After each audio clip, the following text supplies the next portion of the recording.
If you've ever wanted to explore the tiny hidden world of macro photography but didn't want to splurge on a bunch of expensive gear, you're in luck. In this video, we're looking at the Sandmarc 100mm macro lens designed specifically for iPhones. Now I've put it through its paces and I'm here to share my experience and some tips to help you get incredible results. This lens is a game changer. It's a 100mm macro lens that screws directly onto a custom phone case which you buy separately. There's another solution to fix it to your phone and I'll come back to that. The case is sturdy, MagSafe compatible, fits snugly on your iPhone and provides a satisfying tactile experience when attaching the lens. This one is the Pro case for the iPhone 16 Pro, weighing 39 grams or 1.4 ounces, made of industrial polymer. No wobbling, no slipping, it's rock solid. The lens itself is lightweight enough to carry around, but hefty enough to feel premium. Getting started is simple. Just snap the case onto your phone, screw the lens into the metal mount on the case, and you're ready to go. Here's a pro tip. Make sure your lens and phone camera are both clean to avoid smudges or dust spots in your photos. One thing to note, this lens does block your iPhone's flash because of its size. So if you're serious about macro photography,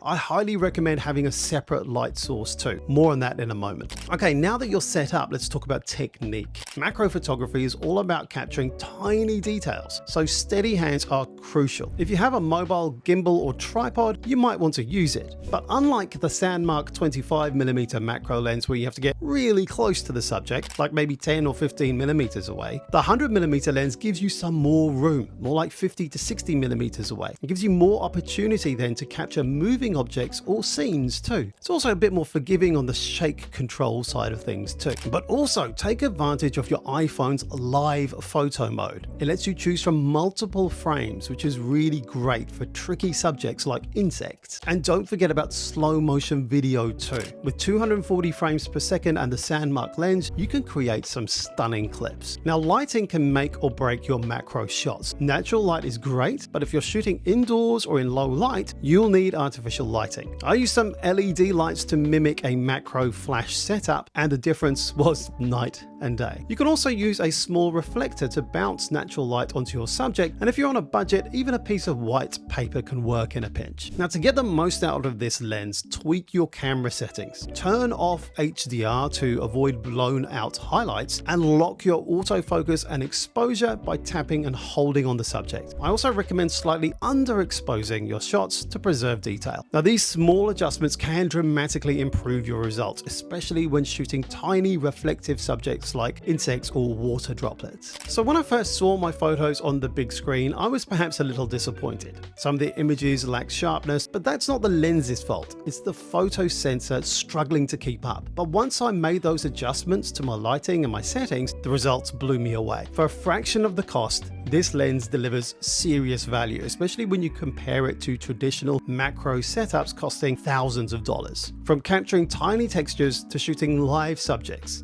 this lens makes macro photography accessible and fun. So who is this lens for anyway? If you're new to macro photography or want to experiment without committing to expensive gear, the Sandmarc 100mm macro lens is an excellent choice. With the right lighting and a little practice, you can capture stunning details that will blow your mind. Plus it comes with a lens pouch, a cleaning cloth, lens cap, and a clip-on mount too if you don't have a dedicated Sandmarc phone case. It even has a carabiner to clip it onto your bag. Everything you need it to take it on the go. Let me know in the comments what you'd love to shoot with this lens, and check out the links for more that can help you in the description. I'll see you in the next video.